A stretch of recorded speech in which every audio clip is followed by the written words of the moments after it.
Warning. The following program contains offensive language, controversial topics, and inappropriate behavior that may not be suitable for all viewers.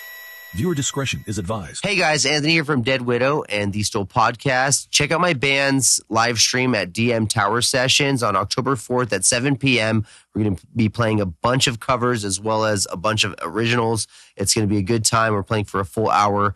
Check us out at DM Tower Sessions at Dead Widow CA. And don't forget to follow and subscribe and like at The Dunce for more episodes of Thee Stool Podcast. Bye, guys. Thee Stool Podcast. What do we want? Mr. Soul.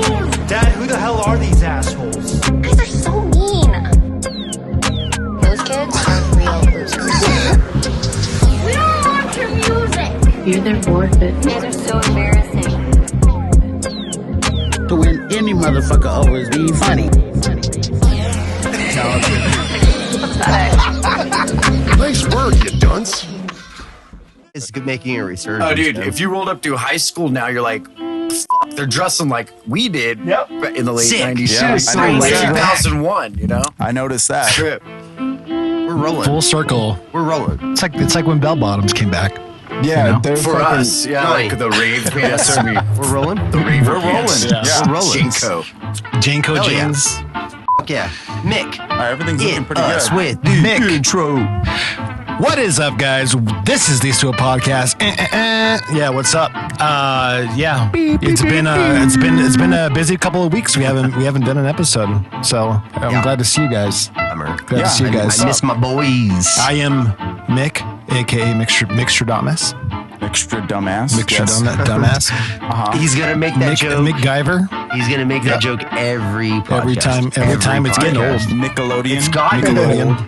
It was MacGyver. old. He said that one. It's been old, and then it's still old, and he's still making it. That joke. I mean, it's just all still it's gone funny. through. I'll tell you what it still is. It's a Still pun. funny. It's a pun. It doesn't have the staying power you think it does. Yes, man. it does. Watch. It's going to come full circle, and then next time, for some reason, both of us are going to laugh at it. Hi, I'm Anthony. I'm third mic on Thee Stool Podcast, and I'm here in this seat this week gracefully because Johnny's our board bitch. That fucking bitch. And I am Johnny. Oh, I mean, FNB. I want to try something too, Nick and Anthony. Yo, Johnny, aka JonnySavag, vocalist and the Dunce, bass player for DNG. That's pretty much it. I have some solo rap shit too. Mick, go ahead. Tell the people again what you do. Not quietly, but we're not there. I was transmitting Bluetooth. It was a Bluetooth. I thought it was syncing up for a second. No, Device connected. Well, I sing and I play guitar and I produce music and I do this fucking thing with you guys. Isn't that fucking cheeky? and who do you sing for? Oh, what the fuck you mean? Hey, the people that People are need watching to don't know. People need to know nothing. Okay, I'll tell you guys. I sing for the Dunce. I sing for a band called Cherry Coyote that's going to be coming up pretty soon. Nice. CC. Play guitar. Played a lot of things in my life. So here I am. So yeah, Johnny, why don't you go ahead and tell us who we... Yeah, introduce our fucking guest, Johnny. Hey, I want to is tell wrong the with you? people. Look, the Bitch. thing is, I want to tell wrong the people. Come on, bitch. I want to tell the people who we are again because they might not know.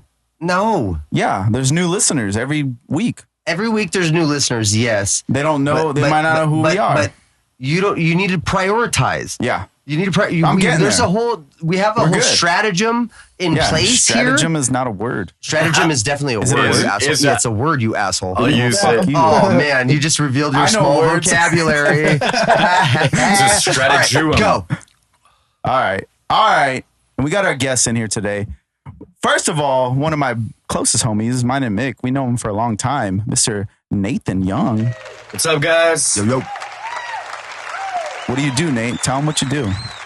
What up? I'm Nathan. I own Youngblood Productions. I play in Green Jello. I've played in a lot of bands. And yeah. Put that mic a little closer to your Put face. it closer. There it is. See in your face. I want you to I own deep throat Youngblood it. Productions. Can you hear me now? Yeah. Good. So we do, production, live music event production, and we're promoters and book different shows and bands on several venues throughout SoCal. And then I also play in a band called Green Jello and some other tributes. Nice. What is the other tribute? You're wearing the shirt right now. Oh, this one coming up. School. I was singing for a Slipknot tribute, but I'm starting a new one now. So hit me up. I'm looking for members. Sick. And but this is my friend's new school. It's those guys. new metal comedy tribute. And actually, I thought you were in that project. Well, I'm kinda like Gotcha. I get up and do guest appearances. I'll throw on my Corey Taylor gear, Slipknot gear with the mask, and I'll get up and sing a song with them. Sick. Then I'm singing some Korn songs with them too. Hell yeah.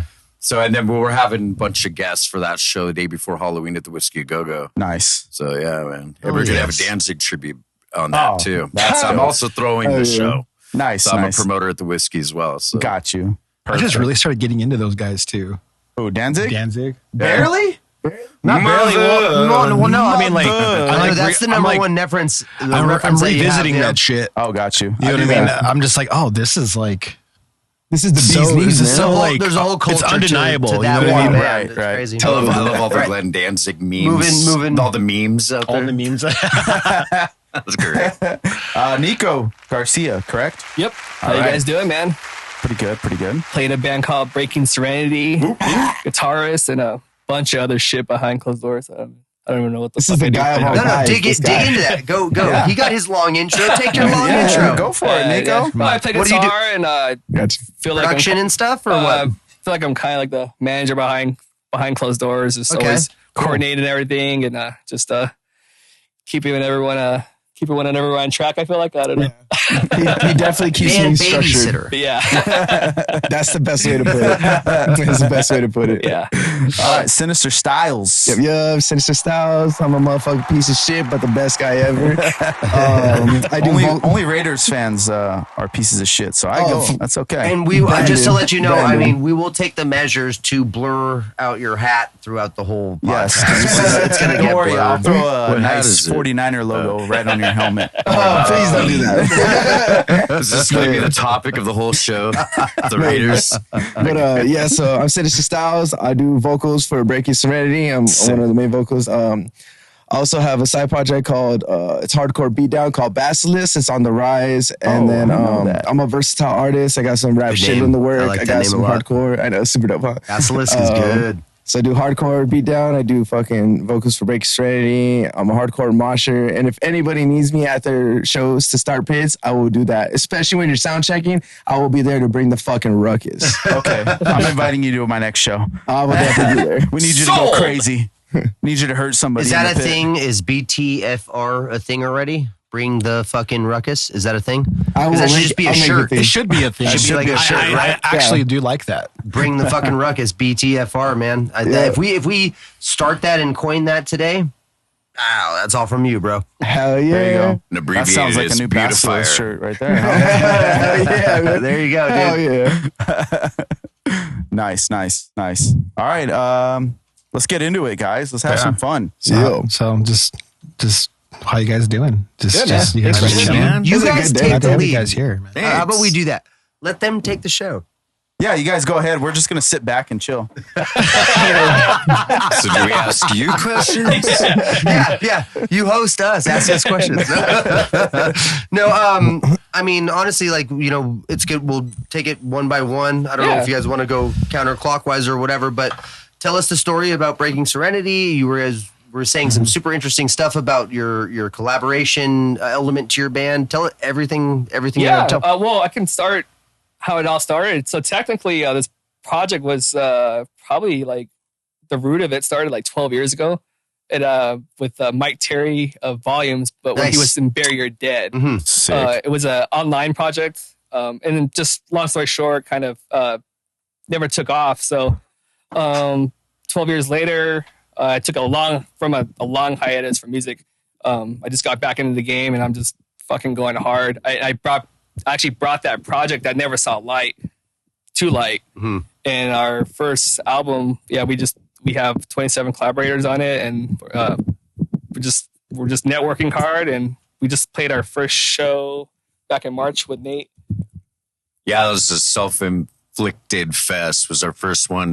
First March ever. at the Tiki Bar in Costa Mesa. Nice. Yeah. Because they do a bunch of collabs with a bunch of different artists. You can tell them more about that, but we had them all at the show. We booked all the bands, so then they were all there to collab on their set and have all the guest so singers and it musicians would be a lot of come up. crossover, and someone hops on stage, does vocals, or is it just collaboration with vocals, or is it collaboration We with got instrumentals? keyboard, we got vocals, Yeah. we got guitar, we got bass. Like That's cool. Yeah, Yeah. every I instrument, mean, here is basically. the moment to name The drop. audacity of you guys. Name all drop of it that. up. Yeah, so that's so so cool. on our album we have Alexia Rodriguez from I Set the Kill, Nice. Mike Terry of Volumes. We got Australian producer and keyboardist Mystique, Okay. and we have a ton of local artists: Against the Sun, Scarlet Siren, Rain Brings Weather. Rain Brings Weather, Where It Lies. Where It Lies, Luna C. Fate I don't Destroyed, which is now the Yeah. Fatalist. Yeah. I love that. I mean, I literally, before the podcast started, we were talking about how, like, I'm doing a Christmas album. Like, I'm doing, like, a little solo Christmas album. Where it's just all Christmas covers. And it is very gay. That's why Johnny is going to be part of it. Yeah. But I just wanted to do a bunch of Christmas That's covers. the But reason. I was telling him, like, you guys got to hop on a track, or we got to do, one of the songs together. And, like, I love that concept, and it's just kind of happenstance that you guys come in and you're like, oh yeah, that was our record, is we just had all these, I'm guessing sort of like mostly centric to SoCal, right? Some, for some part. but actually we Yeah, did go. you said Australia and stuff like that, Yeah. but mostly from SoCal, right? Yeah, for the most part. Yeah. Yeah, but I think we got far as Italy and South Africa. Yeah, that's fucking cool, man. That's sick. That's so cool. It's honestly the best thing I could think of, because so our album is called Letter from Pandemic. You can find us on every streaming platform possible. We got 17 songs with 27 collaborators, like he said, from all around the world. As far as our next door neighbors, all the way down to Italy and South Africa and even Australia and stuff. So this is the madman behind all of the madness. Like, he would text me at like 4 a.m. He's like, "Hey, bro, we got something from Africa." And I was like, "What the fuck?" And then the same night, he would text me later on, and it'd be like 12 or like 11 o'clock. He's like, "Hey, bro, we got something from Australia." And I'm like, "Dude, where the fuck are you finding these people?" Digging into that a little bit, I mean, I know, because I work with people who work in different states and stuff like that. You talk online, you share stems, stuff like that. Explain that process for the normal listener who doesn't really get what that means, because it's like you share tracks with them, they do vocals or they do their part, and then they send them back. Yeah, pretty much. That's what we would do. Just kind of to figure out how we would make it happen. Yeah. So the crazy story about us is, like, when you look at us, like people are like, these guys, how are these guys doing it? We don't fucking know. We're just, bro. We just Flying by happened, the seat bro. of your pants is usually how you get shit done. Yeah, man. my advice to everyone is just be confident. Don't be afraid of rejection. Don't be afraid of no. I just threw. That's a good. Honestly, I like that sentence in general, right there. The "don't be afraid of rejection" thing is a really important principle. Well, we'll get you guys to that point to where you want to do that many collaborations. So We honestly just asked a question and just ran with it. Yeah, exactly. And I think we got there because we had a goal in mind, but we just threw a lot of shit out there to just get progress. But the thing is, we didn't get a lot of rejection, to be honest. People were down with it, and it just kind of grew. You'd be surprised, man. Yeah. People just like want to create. Yeah, exactly. Sometimes they just want to be Yeah. involved in something fun, and Exactly. the music's good enough. Like, hey, fucking, I got my home recording set up or whatever, and Yeah. So what kind of happened was I sent mass emails and DMs out, and then I like, for example, out of like 20, I would expect like watch the table, Johnny. Watch the table. I would You expect keep on like knocking it. I would expect like half of them to say no, but they all said yeah. So we're like, I told Sinister, like, I'm a little drunk already. and I don't want to decline anybody. Let's just fucking throw them all on there. Let's figure this out. So That's brilliant, though. You know? I mean, I'm sure there's other people who've done something similar, but I love the idea that like you were just like, fuck it, like let's do it on all of our songs. That's exactly. so cool. Yeah, and so now what we're trying to do live, we're trying to bring that. We want to create a performance and show for people. So now we're at the point where we want to bring those collaborators live. And even if those people can't do it in particular, have somebody or something like that. Yeah. So we want to throw a performance, a show for people. And that's cool. Yeah, man. it's crazy because even when we do almost our shit interactive. Yeah, exactly. If we don't have that specific person for that song, we always have a backup. And then that backup, we have a backup on top of our backup. And it's just, people are just so eager to join our shit. It's just so fucking crazy. So yeah, our next week is with Nate. This coming Saturday, October 5th, at Stages in Santa Ana. This is the second Self-Inflicted Fest, which is called Self-Inflicted Infected Fest. So so this one's all different bands that were involved in their collab on the album. That's dope. And so like we book them all on the show, same things we did last time, and plus additional bands on the show. We have 11 bands. Yeah. To be and we have Vixen Pole Fitness. So their other singer, the female singer Jackie, she's in those Vixen Pole Fitness. Shout out Jackie, like big classes. sis, love you. Okay. They do classes and performances and stuff. Okay. And so they're actually doing a full set at midnight, and so with the pole and everything. To clarify, it's like a pole show. It's a pole fitness that they do. No nudity, but I mean they look great. Yeah. I was like.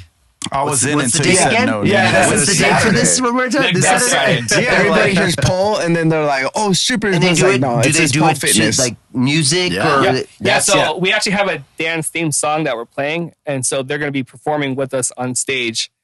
So and then Johnny, you couldn't have gotten those. You couldn't have gotten that. Hey, I will say this. I will say this. Nathan was pushing for it. Nathan was really pushing for it, but we can only accommodate 3. I mean, where would we put them? I mean, we could have each one on our laps, I guess. I'm okay this with podcast needs pole dancers. I've been saying it since the beginning. We had the opportunity. We just have a picture set up of just chicks in the corner.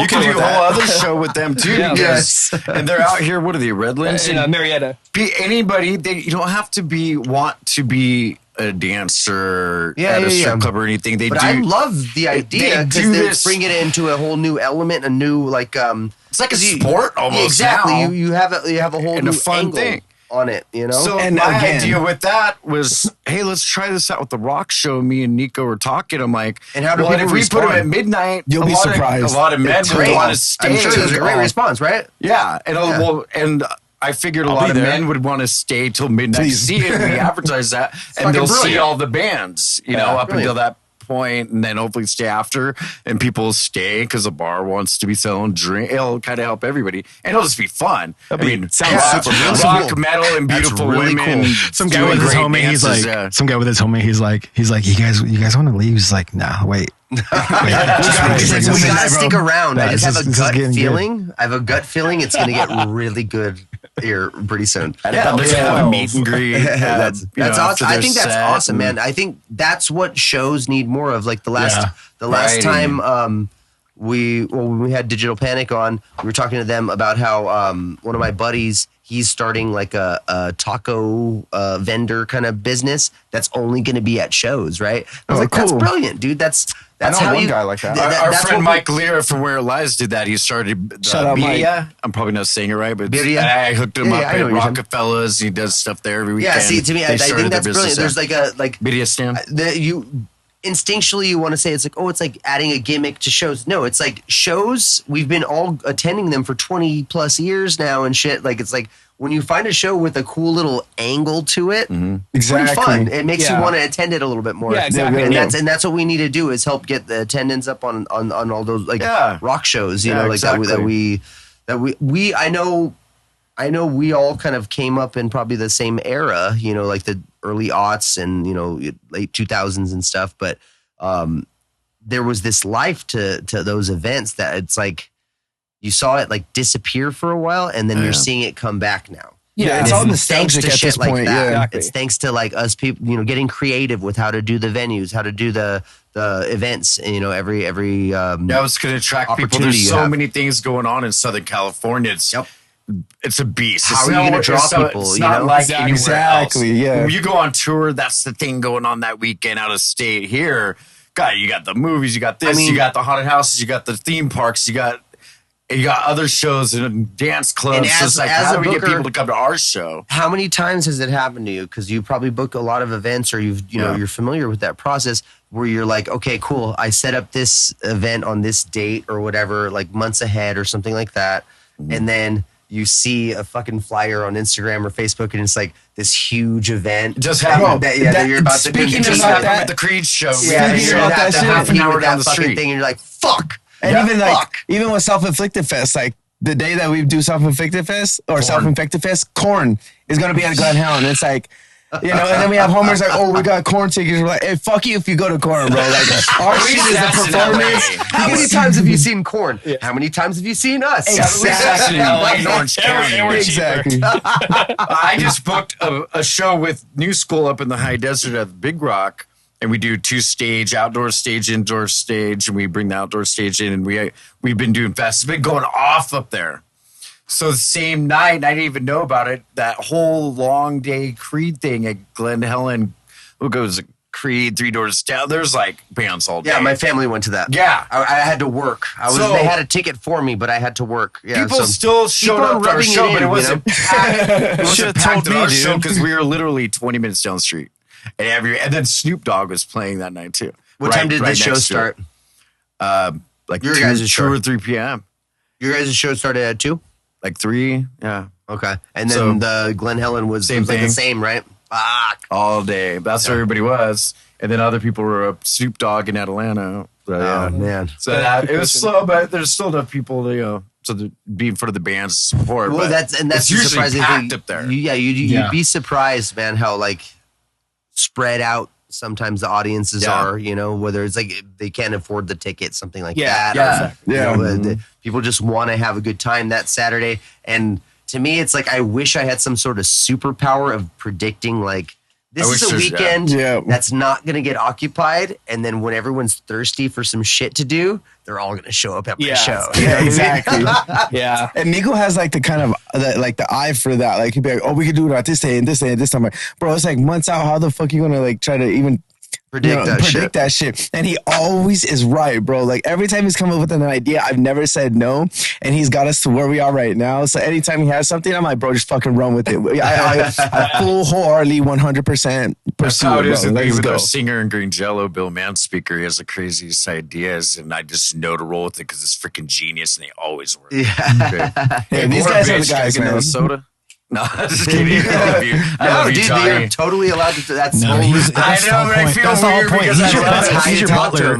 Effectively, he's your butler. Oh, with the cap off, this guy is the guy. He's got you. Oh, dude, I'm gonna I feel weird, like being like, but it's funny. I'm gonna buy a It's little funny, trophy. right? It is funny. You don't get to do it Johnny's much. amazing. Yeah, I'm gonna buy a little board bitch of the year Johnny. trophy. It's like this big. He might see that movie. The other guys, they're like, paper bitch.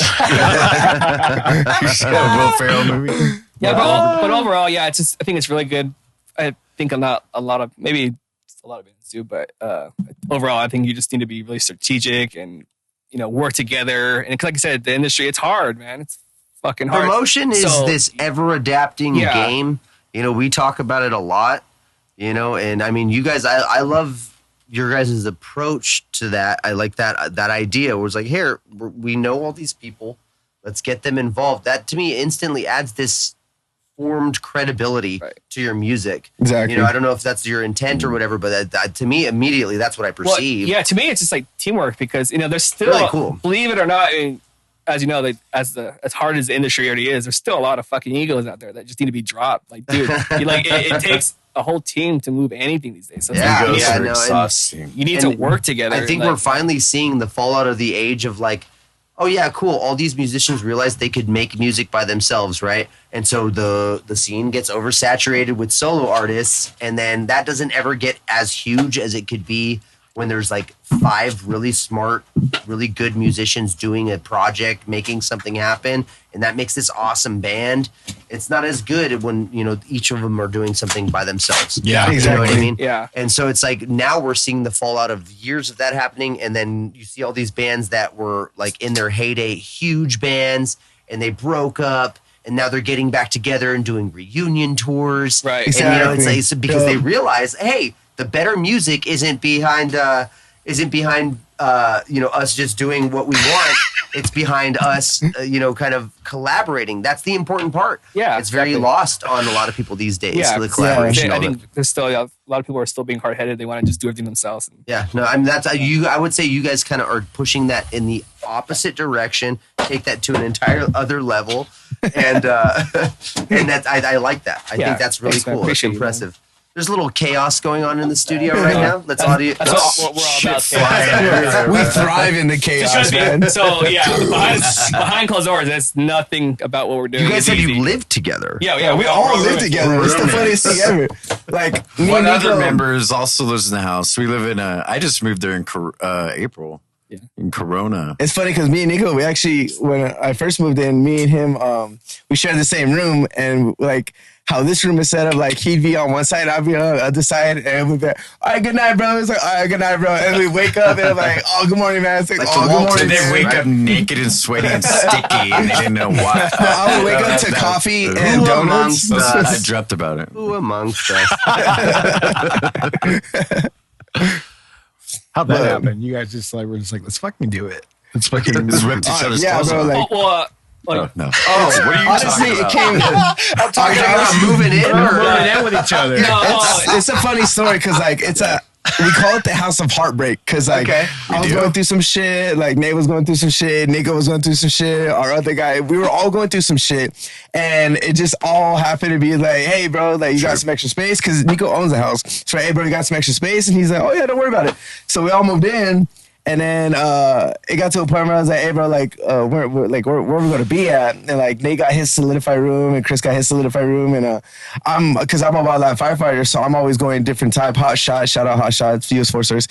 I'm always going to different places. I'll be gone for like 14 days and I'll be home for like 3 days. Mm-hmm. So I was like, hey, bro, I need a spot, but I kind of just need like a small spot. Temporary. Temporary. Here and there. And he's like, oh, I'll just put you in the room. And I was like, that's what I'm talking about. We all know he's joking, but like on the phone call or whatever it was, he like literally like had to like, thanks, bro. He's like, I got a spot. Don't worry about it. And then my daughter was living with us because I had my youngest 17, and she was living with me when we moved in, and so I was renting 2 rooms there. And then, but recently she wanted to move back to her mom's, repair a relationship with her mom and all that.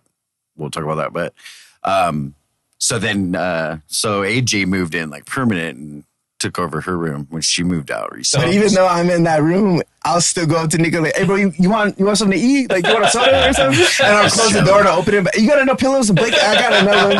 And I'll close it again. I'm like, hey bro, I'm gonna watch a movie. You want to watch it with me? Like, yeah, we got the movie. If I live with you, you're not going anywhere. We got the little music section because we're all musicians. They have a room dedicated next to the pool table. Is it like a plug and play jam room when you guys want it? Or? Yeah, that's literally how it is. Sick, man.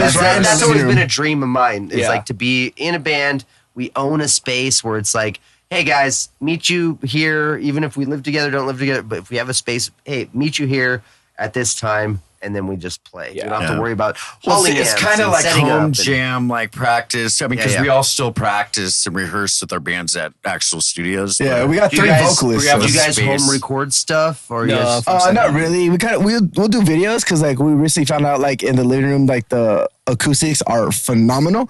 So we'll do like small portions here and there and stuff. And like Nate will be in the garage doing his vocals, trying to get videos, and I'll be in the living room right next to the pool table setting up my shit. What's your guys' recording process?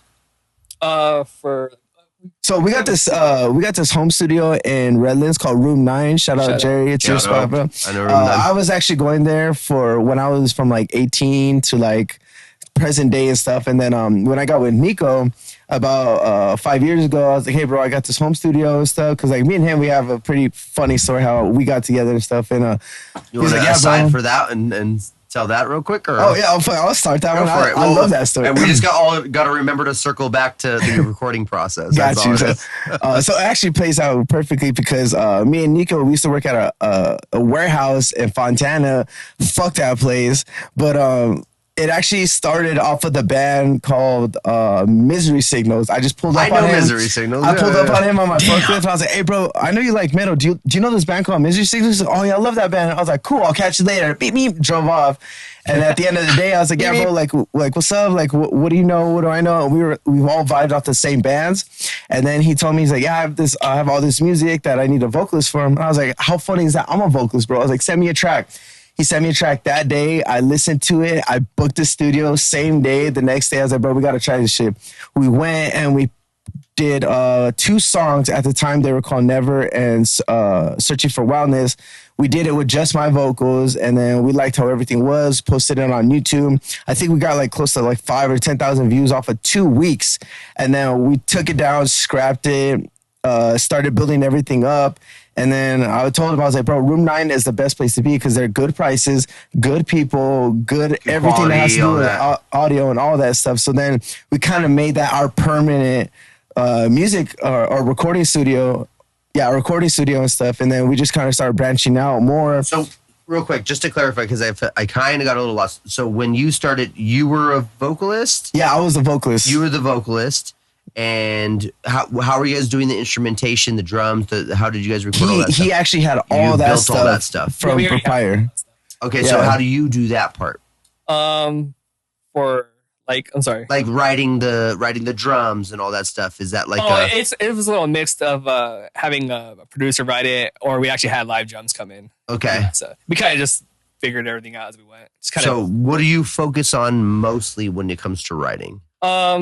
Mostly just my guitar parts. For this past album, I'm actually not a songwriter, but I did pretty much write most of these lyrics. They came from a lot of personal experiences. Okay. So a lot of that album is actually very personal. Wow, that's very cool. Like family stuff, fucking my divorce. Like I almost died like 3 times. So we kind of put all of that. Oh shit, tell that story, bro. that one is stupid long so we'll do that one on a different day. But yeah, so I was in divorce, almost died. Patreon episode. He was going through his own shit, and then we kind of just got together and we formed all of our lyrics and vocals around the bullshit that we were going through. And then at the time while we were doing it, it was through the pandemic. So that's when our album came out as Letters from a Pandemic. Uh-huh. So each song is a letter from the shit that we were going through. Now, in the state of things, are you still just the vocalist, or you do vocals? What are you guys both I'm still just the vocalist, and then he's the main guitar. They have 2 vocalists. Okay. Jackie's 3 technically. We technically have 3 now. Okay, so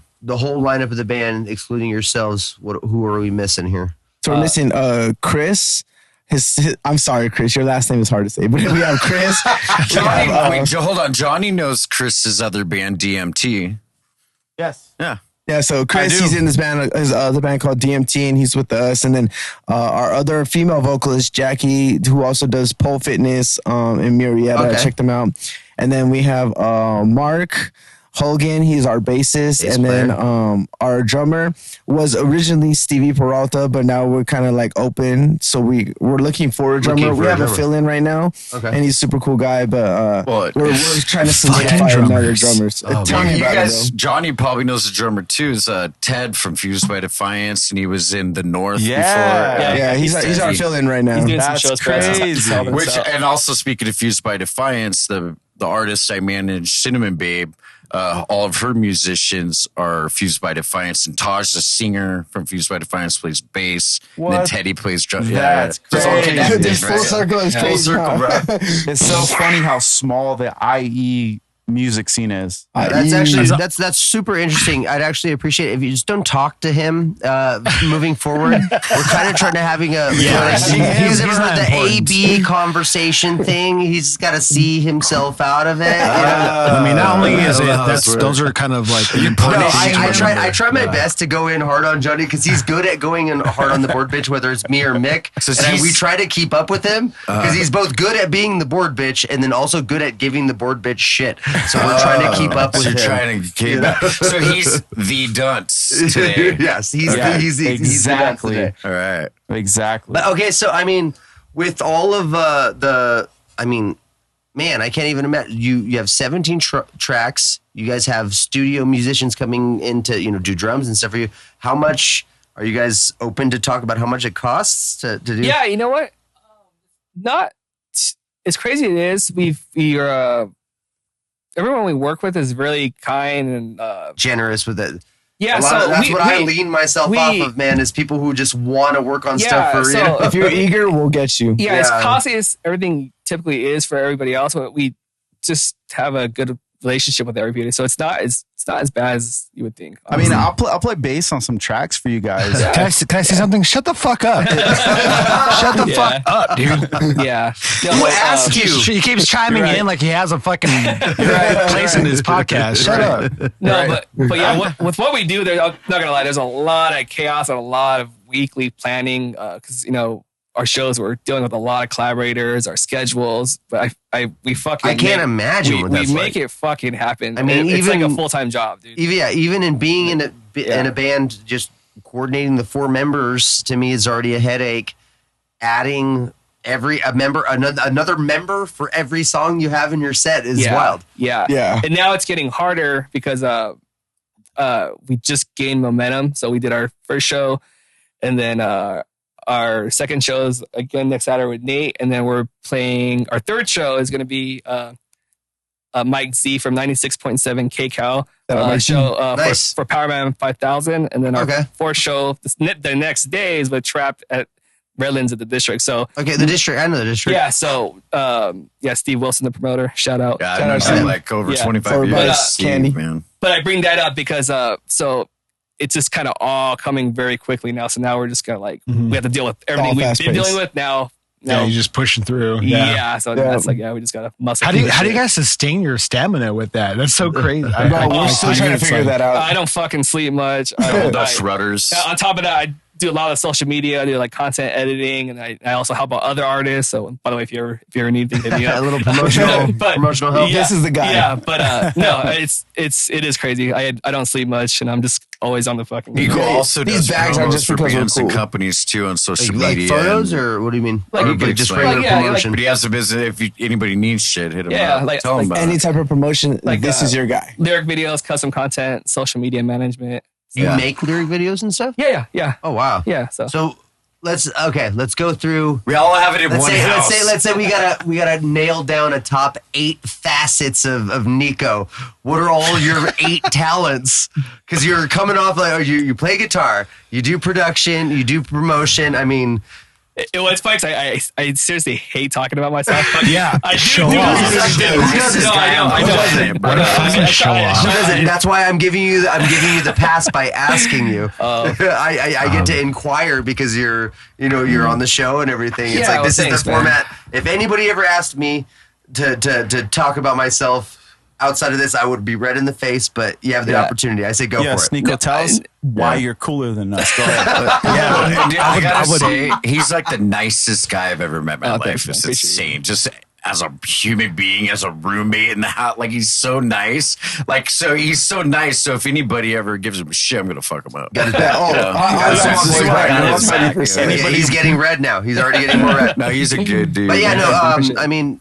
So you do lyric videos, so you're familiar with, video work and all those programs and stuff. So how do you teach yourself all this stuff? That's kind of the funny thing is like I don't intentionally try to do these things. I just kind of ended up doing a lot of this stuff. So like I make flyers for Nate. I've made recently made flyers for KCal. Powerman 5000 just shared up my flyer I made, so that was pretty cool. That's tight. But you make a lot of cool ass video reels. And some of them are funny and creative. Oh my god, they're good. Yeah, for bands. You know what I'm noticing right now? So, do you do any audio engineering at all? I feel like I maybe do a little bit. Yeah. You looking at me? He did so much he doesn't even know what he's doing. He's looking at me. Like, it's like one element of what he has to do. It's like so small. Well, because I feel like I kind of took a lot of these roles because I just needed to. Give me one of them Mai Tais or what is it? Ritas. Jaybird. That means naked from my. No, I found myself at these situations where like I just needed to figure things out where people needed things from me. So I just kind of just did it, and then I just started like, I realized, I can do this too. I can do this too. And he's good at it. So, that's awesome, man. So that's awesome. It's kind of really hard to label Renaissance myself. man, as they say. Yeah, exactly. Hell yeah. Yeah, so very cool. Yeah, so. Very cool. As I tell everybody, this is the guy of all guys. This fucking guy right here, man. So But my thing is with them, and it's an inside joke. I'll figure it out. That's my thing. Yeah. Anytime people are like, well, how does he do it? He'll figure it out, man. Just leave him alone. He'll figure it out. So one funny thing was figure it out. One funny thing, Nate actually just found this out recently.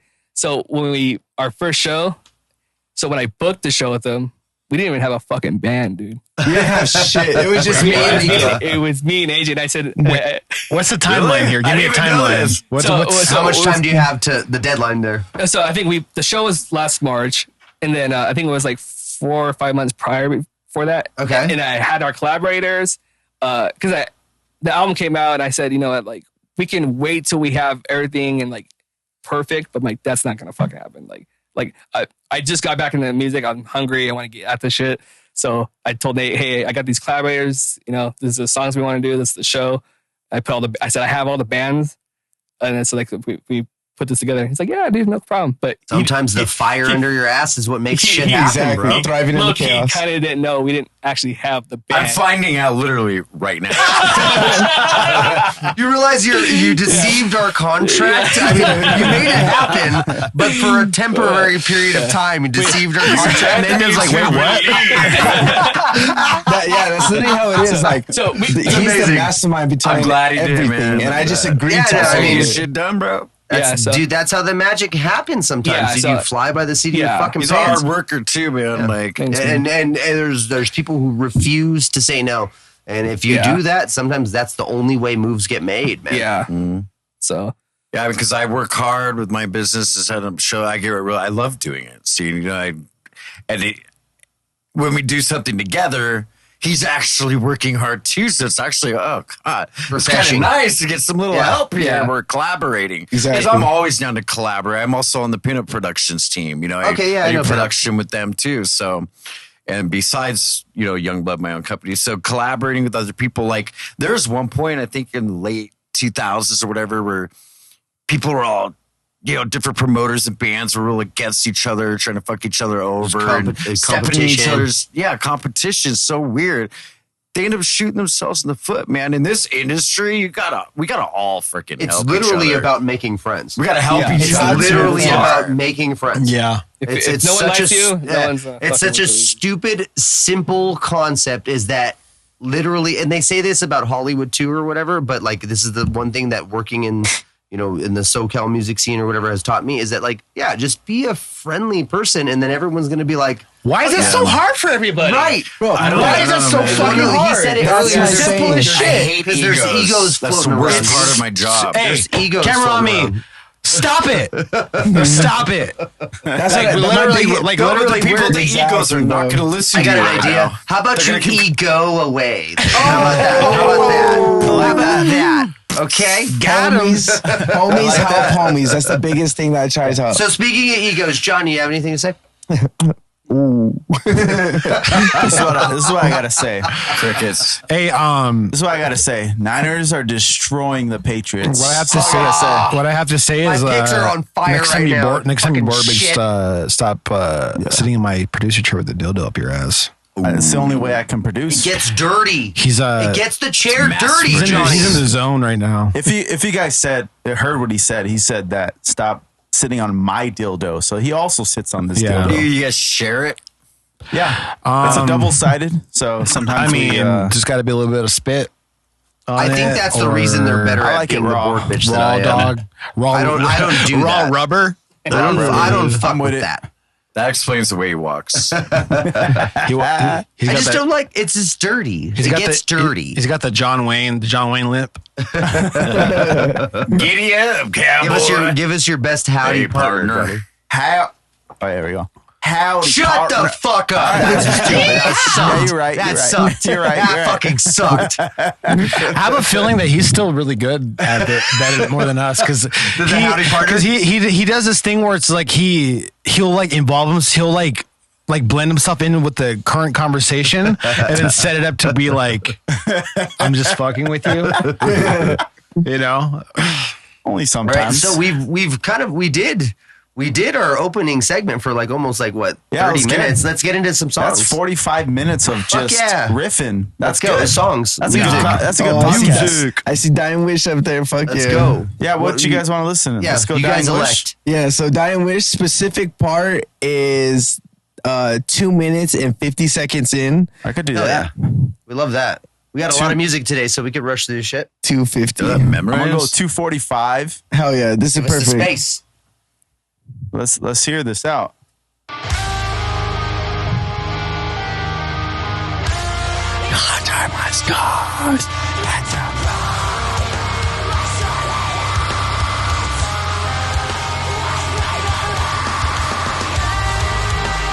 If you who don't know Dying Wish, listen to this band.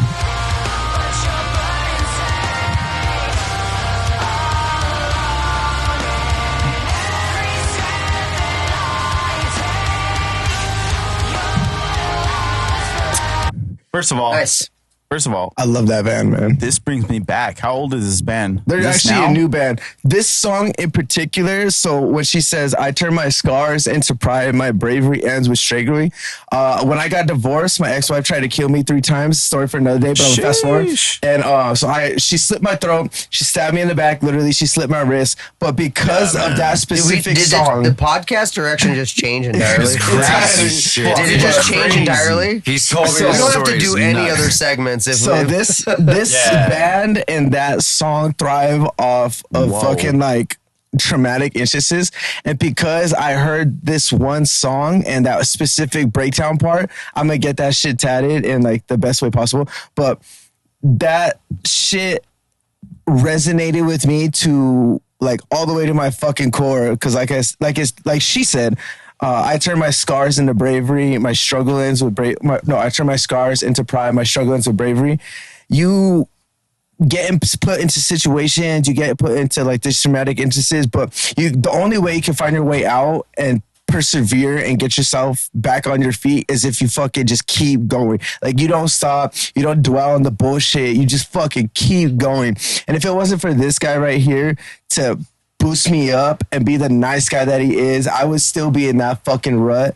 But because of this song and this guy is what makes Sinister Styles what he is right now. It's what makes my music what it is right now. It's what makes Bassist coming out of the fucking woodworks and stuff. So if nobody here has heard of Dying Wish, and everybody on this podcast, if you haven't heard of Dying Wish, please listen to them. And if Dying Wish happened to see this podcast, let me be a fucking collaborator. I will smash any song live. Dying Wish. Hey, dude, that's how you attend shows. You get to that front row and then you share that mic. That's the best way. That's the best way. Can I ask you something? What's up, man? What about this song in particular that clicked with you the most? Was it the combination of the melody and the lyrics, or was it just the lyrics themselves? I'm trying to dig into what makes you tick as a writer. Oh, fuck because that is what defines. Let me sit up, bro. Because if you watch this podcast, I tend to kind of get into. I like to dig into the artist's brain to see what's, because I'm a producer, so I like to. Fuck yeah. I like to get what is the appeal of something for you to feel that way. Yeah, leave that playing. For top 5, it's a female vocalist that's fucking raw Killer. and pure. Yeah, she sounds great. The lyrical scheme that she goes off of is fucking phenomenal.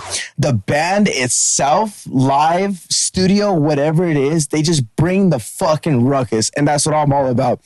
The 4th one is the way that song makes me feel. If I'm in the car and I'm playing that song, the people are talking, I will pull the fuck over and tell you specifically, shut the fuck up, Dying Wish, Path Where My Grave is playing. If you don't want to listen to that, I'll make your bitch ass walk. And the 5th one is I have 3 daughters. I love my baby girls. And no matter what song we're doing, what's playing in the car, what we're talking about, as soon as that specific song comes on, because it's the 5, 7 to 3. As soon as that song comes on and that specific part, 250 comes on, everybody's quiet, everybody listens, everybody just fucking vibes. They're in the back. My baby's 3, she's in a car seat, she's just banging her head.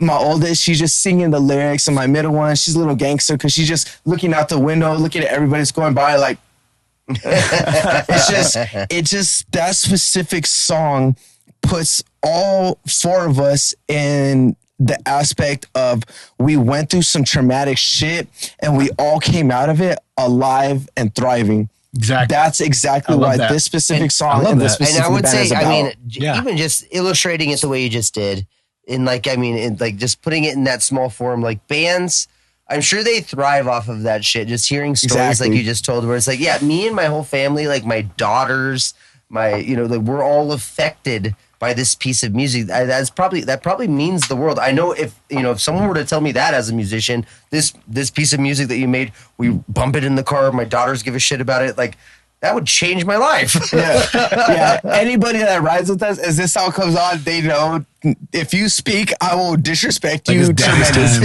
This is fucking family time. Dying Wish is playing. Shut the fuck up and just enjoy it wherever we're going. Sick. Family time for me. I was forced to play Monopoly for 4 hours. Yeah, so your daughters are very fucking fortunate. I'm just gonna say that right now. Yeah. Family time, listening to Dying Wish. Not so bad. Not so bad, okay? I think they played Blue Ridge the last year, or the year before that I went to in Virginia. Yeah, they did. Yeah, I caught some of their set. Yeah. I cannot wait to see them, on the middle stage. I'm going to be in the front crying, singing all the lyrics. If I can bring my girls with me, I'm going to have one of them on this shoulder, one of them on this shoulder, the other one in a baby carrier, and we're just all going to be fucking driving. If I can get all of us on stage, if I just throw my kids on stage and they make it, the fucking what do we say about this, guys? What do we do to reach out to the Dying Wish fans? When's this show? When the show's happening? I think they're going to be playing in the Observatory pretty soon. I don't know exact date, but when they do, I will be there for that. Just get it out there as a viral campaign. Get him and his daughters up on stage at that show. Sinister Get Styles people and his involved. daughters Yes, for get people involved. And like take signs with you or something. I don't know. We'll figure out a way. But like, try to spread that as a thing, and then get you fucking on stage. That'd be epic. I am going to cry. That'd be fucking phenomenal. All you gotta do is tell them to play the only reason I'm interested on stage. His daughters play. I'll get home and they jump out and scare me. I'm like, oh shit! They have this game called Ninja. They do where they run around our house. It's funny. They're all scaring the shit out of us. So we can just tell them to play Ninja on stage. So exactly. Play Ninja on stage. Play Ninja on stage. All I gotta say is, Sinister, for all three of you guys, we're gonna have you individually on the podcast to talk about your guys' stories. Oh, I'm fucking down for that, bro. Yeah, honestly, we all have fucking a lot of trauma. So I've been dead. We live in a house of heartbreak. That's literally what the house is called. I call my house it's the house of throwaways, because they're like, hey, they don't want you. Come on over. Bring it on in, bro. We got a spot for you somewhere. We'll take you're tired. You're hungry. Exactly. Like, I gotta say, I know everyone. He's almost been dead. I've been dead. Had to be paddled back to life at 15. You've been paddled? Yeah. Tell us about being paddled, man. Come on. Paddled. This is why we do this. Yeah. LSD overdose at 15 years old. Oh, shit. 15 years old. Yes, you can overdose on acid, 15 years old. Of course. You're 15 years old. Yeah. 15. They had to paddle me back to life and everything. Damn. But this past Wednesday, 10 years clean and sober, man. Nice. Congratulations. My birthday on Wednesday. Congratulations. Yeah, I'd be dead by now if I didn't quit drinking and drugging, man, for sure. I'm on the opposite end of the spectrum, where the dangerous element of it is like I'm so good at moderating how I drink that it's like, you know what I mean? I'm just kind of like, like it's never been a problem. I'm not violent. You know what I mean? He's a tactical drunk. Yes, exactly. I could just continue to drink. You're what we call a normie. Yeah, a normie? I'll take it. That's the first time anyone's ever called me a normie. I'll fucking take it. He's like welling up right now. You see that? First time I'm you're just a fucking weirdo. I feel related to. But so it's fantastic. What was that like, man? Coming back. I mean, I know a lot of people describe it differently or whatever, but like, would you say you felt like you crossed over, did your whole thing, and then came back? My question. Yep. That's what I'm curious about. Sober. No, I'm saying the paddle thing. I mean, coming. Oh, that. Okay, yeah. Yeah, I was at a party at 15 years old, and we're drinking and smoking weed. Me and my drummer at the time, we planned to get a pay for a drop of acid. It was like $5 at this party. You know, a lot of older kids were 15. Too cheap for acid even back then. Yeah, I'm not gonna say what year it was, but yeah. So my buddy took his, right. We paid $5 each. So I took. I mean, obviously, the guy giving it to me is all fucked up, right?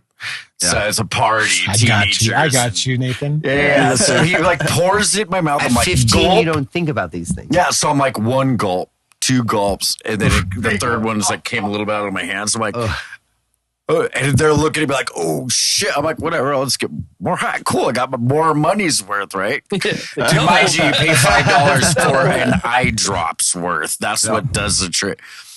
So yeah, I woke up in the hospital. Woke up. So you don't remember any of the pure blackout. I do. Kinda. That's what I'm getting to that. So I'm like, where the hell am I? Like, that was a waste. I just fell asleep and dreamt the whole night.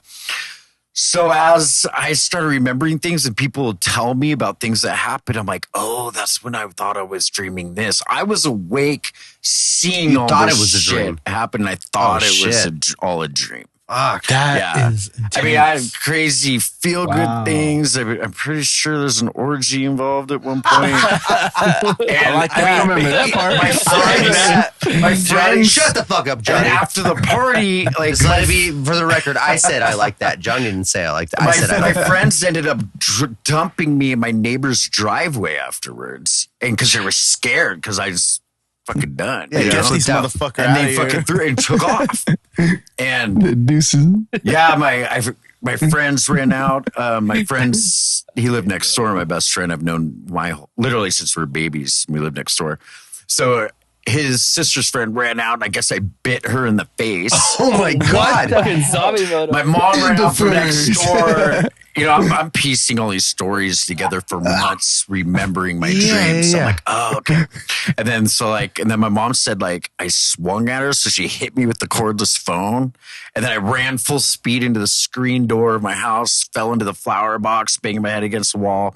And I think that was the time where it was like pink and blue bodies everywhere, and they were all just like going. I could feel like the pleasure, right? It was like sexual orgasmic pleasure. But then there were other points where, like, I was in my room, I guess, waiting for the hospital. My mom doesn't know what's going on. My dad's on his bowler tour in Vegas. You know, I'm living in Laverne, LA County, California. So, and another time, a giant rat dog came through my doorway and started eating me, and I could feel the pain. Are you just quoting the Tim Robinson sketch now? No. A rat dog is exactly how it. I mean, I could feel the pain. Another moment of that, my mom walked into my room, started hacking me up with an axe. Mind you, this is what I'm seeing. It's all in your nerves, I'm feeling the pain. Like, your mind is so crazy on the acid, it makes you feel this shit. And so this is nuts. I mean, these are just a taste of all I this could shit that give happened. a PSA to the children and underage people watching out there. Acid is fun. Do not do the drugs this man did. Do all the other ones. Do not do them the way he did them. It's fine. I didn't Otherwise, take that much on purpose. I approve this message. I approve of this PSA. As a teenager, you think you're an adult. I knew everything. Oh, yeah, you knew everything at 15. I have 3 children. My youngest is 17, man. Because I was a baby having babies. I had my first kid when I was 19. You're kids raising kids. But yeah. Just like you. Shit. And so, like, but looking back, I'm like, my kids are like babies to me, you know? It's like, I still see their baby faces. Looking back on being young, 15, I was a child. Yeah, I was a child. I didn't know shit. I mean, I still don't know shit. But the difference is now I don't know shit. No, I don't know shit. But when I was a teenager, I didn't know shit, and I didn't know I knew shit. Yeah. That makes sense. You know what I mean? No, I honestly, you guys don't know shit about what I'm saying. As quickly as you said that, I followed you. I did follow you. I'm going to try to do it back to you. I'm not going to do it as good. When I was a teenager, I didn't know shit and didn't know I didn't know shit. But when I'm an adult, now I know that as a teenager, I did not know shit. Is that right? Yeah. Okay. And right now, I still don't know shit. It's hard to follow, but it's there. Exactly. And I still don't know shit as an adult now, but at least I'm aware that I don't know shit. You don't know shit. I know some stuff. But I don't know everything. I'm still learning, right? Yeah. So we all are. But, yeah, no, I mean, to me, like I look back on all that era of my life, you know, let's bring it full circle to being musicians, right? And then kind of relate it to that whole concept. When you wrote music back then, you know, you just had just this life to it that was just natural. It feels like it was spat out. You know, just came naturally, and now we're adults and we just overthink every element of it. That's exactly what I wrote some bro. trippy shit back then. Trust me. That's No, weird. dude. You know, you listen to music from back in the day, whether it be, you know, old recordings or whatever, or live performances, and you're like, how did I do that? I had like lyrics. I have a hidden theory with- on that. I think it's just like in our youth, we have our curiosity asks these questions and we write about it. You know what I mean? We write about it in such a profound way that as an adult, it's like we can't capture that again because now at this point we're seasoned. We know how What it's faulty supposed the to look world like. is. Yeah. You know what I mean? So then at that point, you just have a different sort of angst towards the world compared And also, to I a think young we have. man. I think it comes from a lot of. I like to chalk it up to the word naivety, right? And it's like people use that in a negative connotation. Yeah, But naive. when you're naive to even like the processes of how to write a song, sometimes that's how you make something unique and creative. That's exactly what it is, bro. Because like you gotta. You're not afraid. Yeah, you're not afraid. You just gotta do put what yourself. you think you need to do to make the song happen. You kind of gotta put yourself back in that specific time frame and be like, "What the fuck was I thinking about Wasn't afraid to be write this?" canceled. And then now, when you're older, you can think about that shit, but put it in a structured elements where everything plays a high out. five with their foot, bro. But yeah, no, like I said, I think that's something that comes along with adulthood is we try to structure things more. We see behind the curtain a little bit and we're like, okay, well, this band did it this way. Maybe that there's something to that. When in reality, it's not about chasing that. It's about literally that young, angsty period of your life, creating something unique and different and kind of cracking that code, you know, capturing that lightning in a bottle. Music's all feeling, man. Like, Right.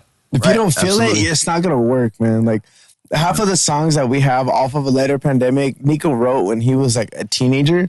So it gives that 2000s nostalgic to it. So now that we're branching everything out and every band member that we have comes from a different genre, walk of life. So now that we're all forming together, like it's funny because he always calls us like the Avengers of the fucking metal scene because we got we're gonna crack into who's who of the Avengers then. Exactly, Who's the bro. Iron Man? Who's the Hulk? You know, No, this is the Iron Man right here. Continue. So, like our bassist is fucking a hardcore guy. I'm a thrasher beatdown guy. Nico is a fucking a new metal guy. Our guitarist is like a death metal guy, and our vocalist Jackie, she comes from like Joan Jett and all them. So and our original drummer, he was more like a new metal type guy. So now that we have pop punk. So now that we put all of those elements together, we basically put the Avengers together, and that's what Breaking Serenity And is now. isn't that what it's sort of about? Oh, It's exactly. actually creating a new sound. I dropped You something. tell? You're You good. tell here? I think I put the lid on it. That's Seed? did I succeed? I think he's good. He's good. We've had worse He's subconsciously successful. That was some adventure. But yeah, no, shit. I think that's where the sauce is, man. And it's like there's all different kinds of ways you could do it, but that's definitely one of the good steps of doing it. You get 5 good musicians that all find an expertise in this part of what they do as far as music goes, whether it be playing guitar, playing bass, arranging songs, playing drums, whatever it is. You get a bunch of people to collaborate on something, you're going to get a better product than you do when just one person does this thing and spits out what they think a song should sound like, which is what we mostly get. Bro, this guy gets us so well. Yeah. But no. I mean, I feel like that's like a huge element. We talk about this shit all the time, man. Yeah. This is kind of what this is the philosophical This is the philosophical element. No, the philosophical element of this podcast. We try to dig into music and what makes good music, what makes, hackneyed music. Yeah. But yeah, I mean, that's all I got. Yeah, because one of the ongoing, like I always say this, I'm a broken record here. One of the ongoing things is because I'm going to ask you directly. You write a lot, especially as a guitarist. Do you write it for you, or do you write it for the common listener?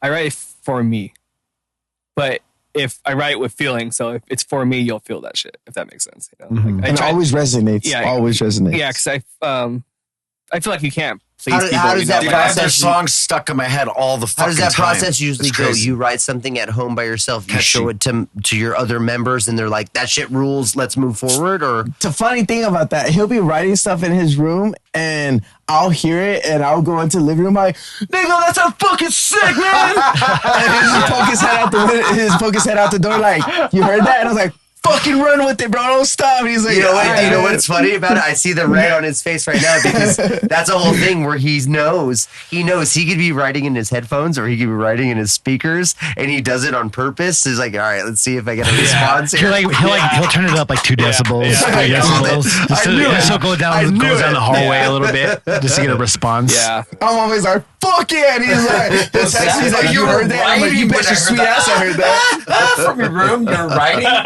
Is that what it was? That was a song. That was a sample. That was a song. Oh, okay. When you write, is it just like live guitar, or is it just you track it as you go? it's kind of like a fusion process because I think it's kind of shifted more recently to like a more now like a assembly line kind of thing. Because before when the album came out, we already had.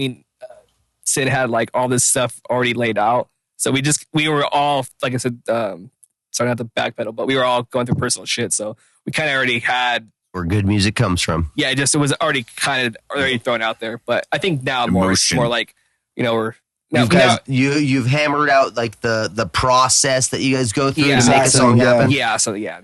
Now for our viewers, some of our viewers are aspiring musicians and producers and such. Unpack that a little bit. What is the process that takes you from A to B to envision something and make it something attainable?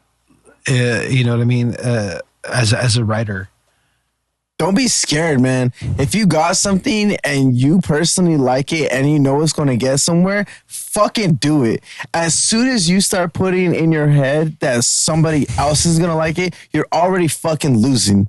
This guy's had his shit prior, like years before I even met him. And I heard 2 songs and I was like, let's fucking run with it. I didn't ask him his opinion. He didn't ask me for my opinion. He's like, here, bro, check it out. And we fucking doing it. And now, you know, fast forward 5 years later, we have a whole networking community of people that not only thrive off of our music, but we thrive off of their music. And that's where we're still trying to get to a certain point. Like if we see that you have commitment, conviction, strategy, and like you can persevere, we will personally go to you and be like, let's do something. And then most of the times I go, I don't know if we can do this. Fuck that. We're going to do this. We're going to get your shit out because we believe in you. We see what you don't, and we're going to strive to get you to where you want to be. We're all about homies helping homies. We'll get our homies to get out Honestly, before I'll say we it right get now. out. That fucking rules. That's kind of the principles that I really, truly stand on. I think that we're in this burgeoning era, and it's taking a long time, which is disappointing. But we're in this fucking burgeoning era where we have all, as individual artists and musicians, been given the power to do this shit ourselves.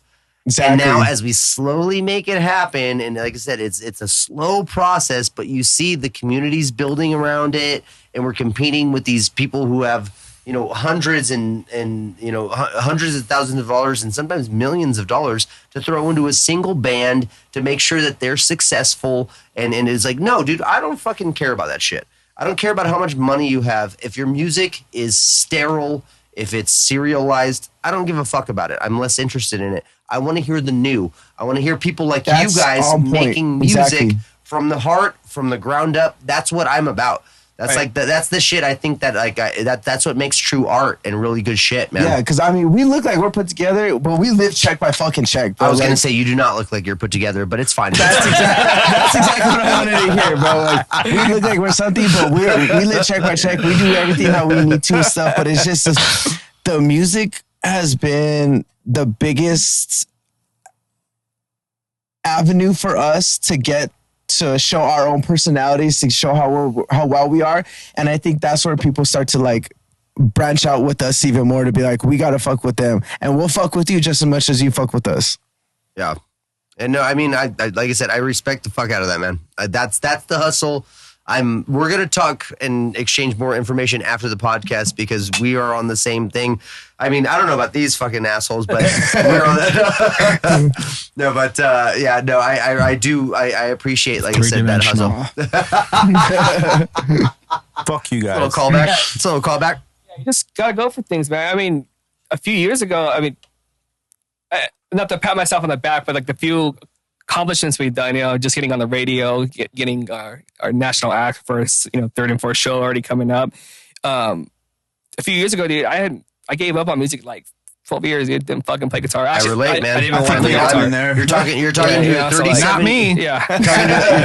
Talking to a 37-year-old man who, I mean, I relate to you in the sense that like you never give up. You like, it's always like there. You play guitar. Or there's something that keeps you tethered to it.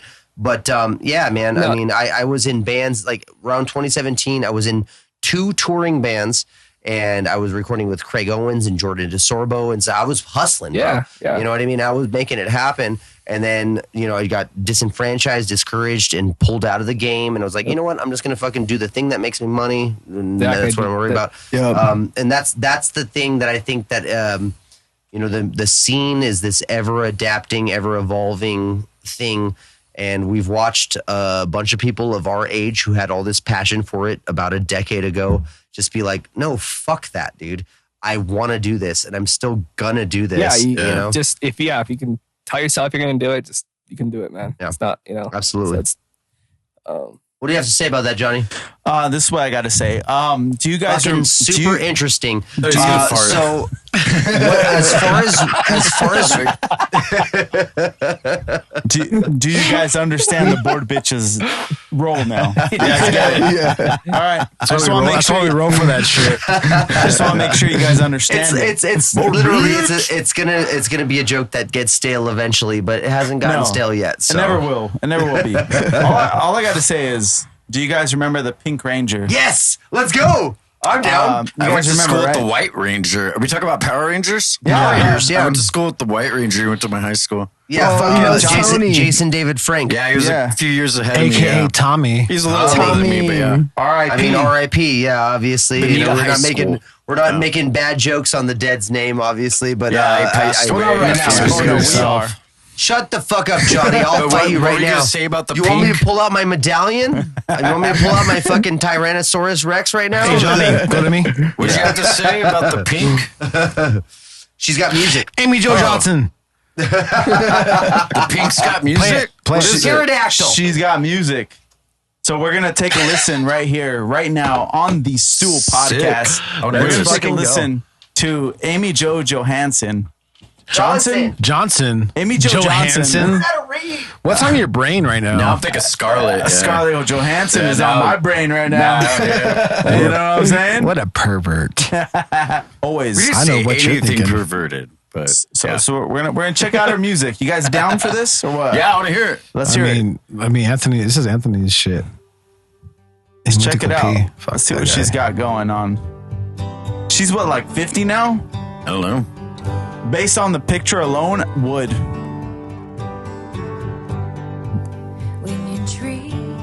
Her band's called Sunlit. I think that's the song title. It's her. She's a solo artist now. Okay. And when you crash, you burn. Wait, this is a cover, right? When you burn. Okay. It's good. It's actually good, right? She's got a pretty voice. Am I crazy? That's actually good. She has her. We stopped it. Her right off the bat. I have to stop it every once in a while. Just in that little snippet. In that little snippet you played, I do feel like she has put a lot of thought into. And this is not her only song. She has a bunch of songs. Yeah. So my instant, as just as coming from like a producer standpoint, she put a lot of thought into the way she's projecting herself, the way she's her usage of notes and stuff, just for the composition of the singer-songwriter style that she's doing right here. There's a country style there. Yeah. I love the instrumentation to this one.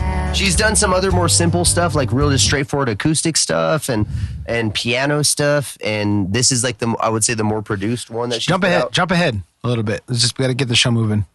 I'm going to be honest. I have a complete bias. I'm going to just always fight Come on, let's be honest. It's the same shit over and over.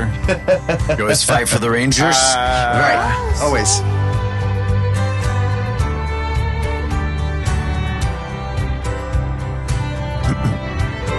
That's not good.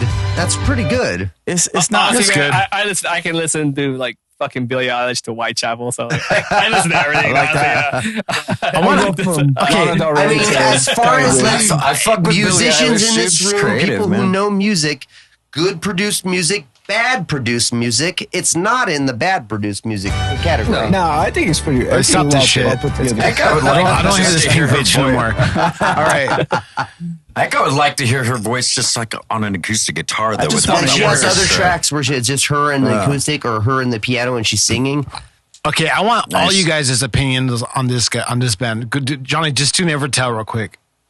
I just want to punch through Any some band. of these. That's a cool name. Any song. I like it. But One word. you can never tell. Whether they're Let's see good what or we not. got. Let's see what we got here. There's nothing you could tell. Never. Uh-oh. I like this I already. like the visuals. Linkin Park right now? Almost the intro. Oh, fuck yeah. Heard it before. Mick, this is what you brought? Weapon. This is what you brought right here? Suck a dick. How about that? He knows. He already knows. Okay. Reminds me of some shit that Architects has already done. I never heard this before. I'm seeing them pretty soon.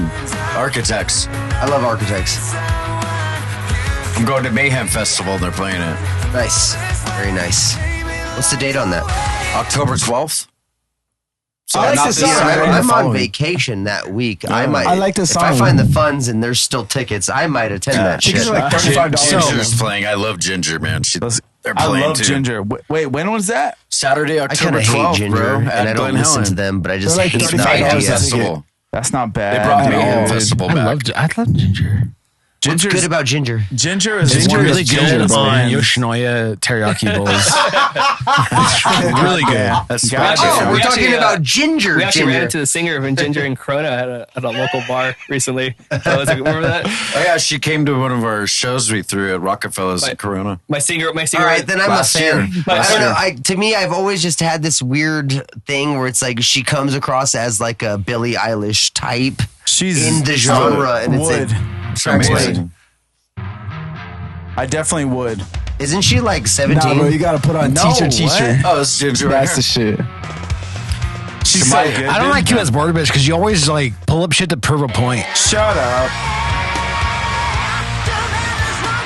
Hey, she's like the Oh, Gwen you know what I'm Shamila's thinking dope. of? I'm actually an idiot right now. Yes, we I'm already thinking know of that. Poppy.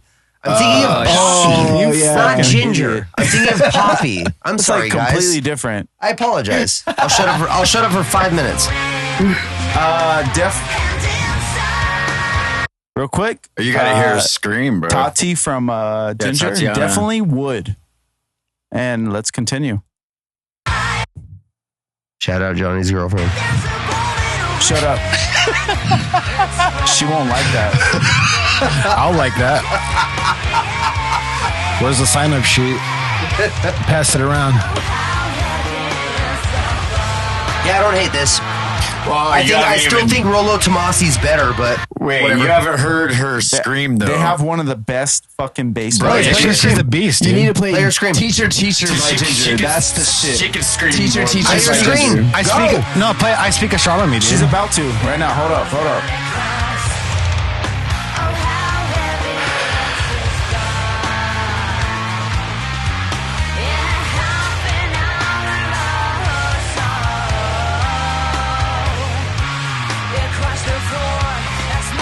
You said she was about to.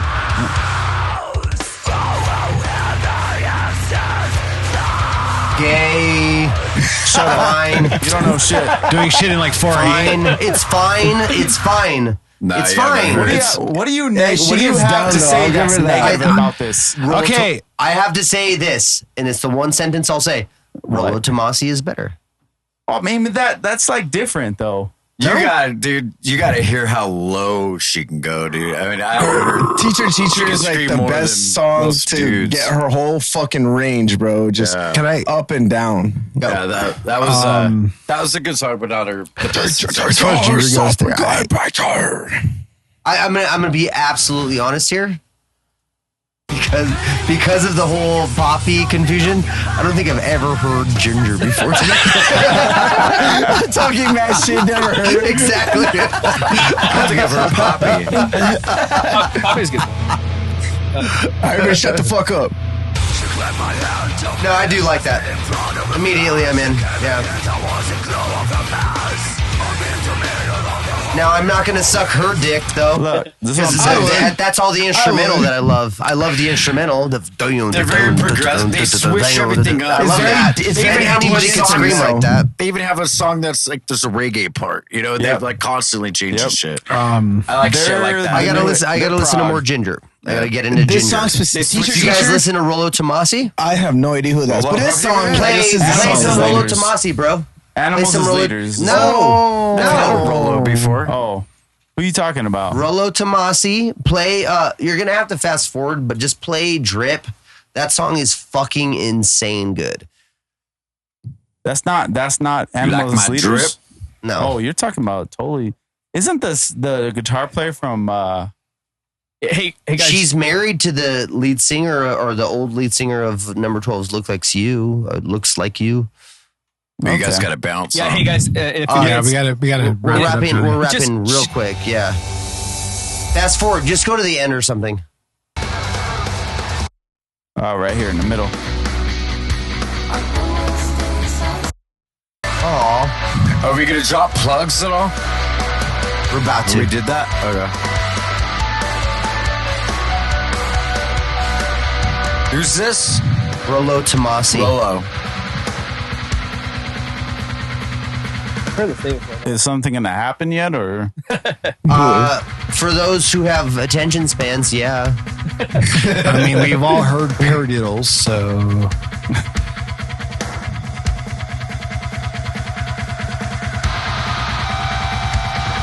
Oh, how It's yeah. a good build up. That was sick. Yeah. I didn't expect it.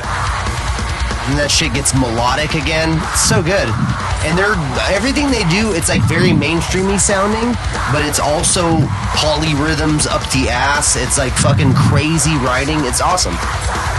I don't hate it. If you It's don't good. make You it, should if check you don't him make out. a disgusting face, you're a piece of shit. All right, cool. We'll close on Rollo Tomasi because they're better than Ginger. No, not even.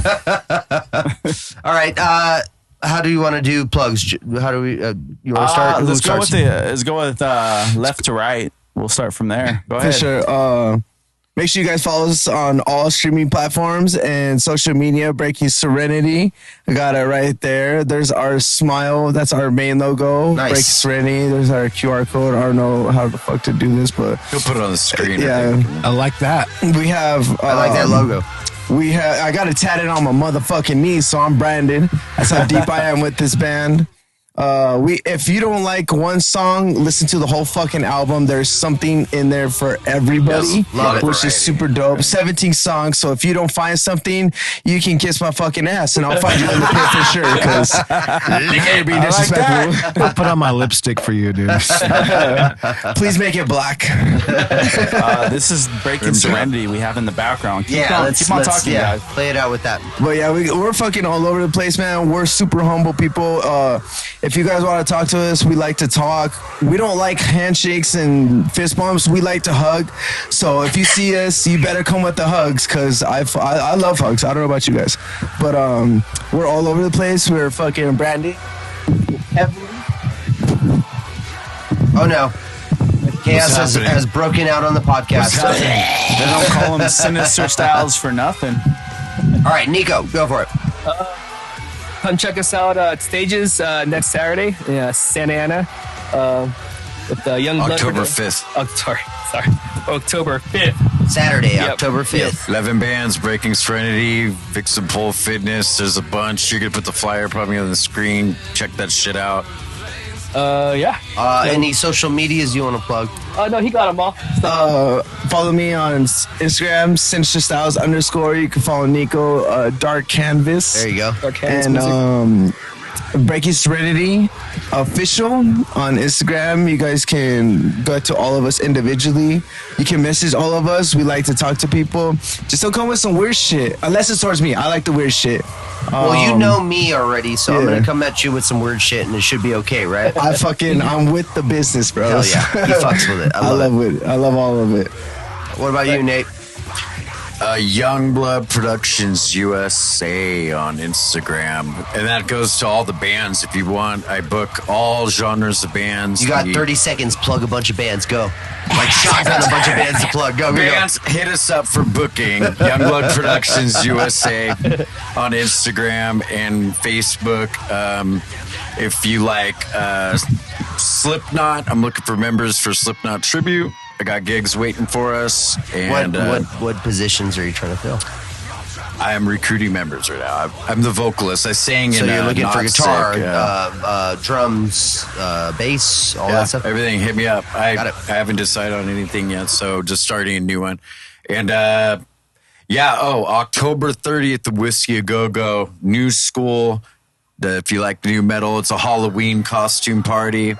It's a big show. Danzig Tribute's playing. I'm also singing there. We have like guest appearances coming up as well, like Jimmy Trigger from A Trigger Within and some other bands too. So, and then Aaron that plays bass is in Stitched Up Heart. And he has a lot of great people. It's going to be a good time. If you want to come out and wear your costume, an extra day that week, Wednesday, October 30th. Is there going to be any problem if someone shows up, let's say, dressed up as Michael Myers and then just stays in character as Michael Myers like the entire time, like doesn't say anything or interact with anybody? And come down, costume party. Okay. Nostalgic.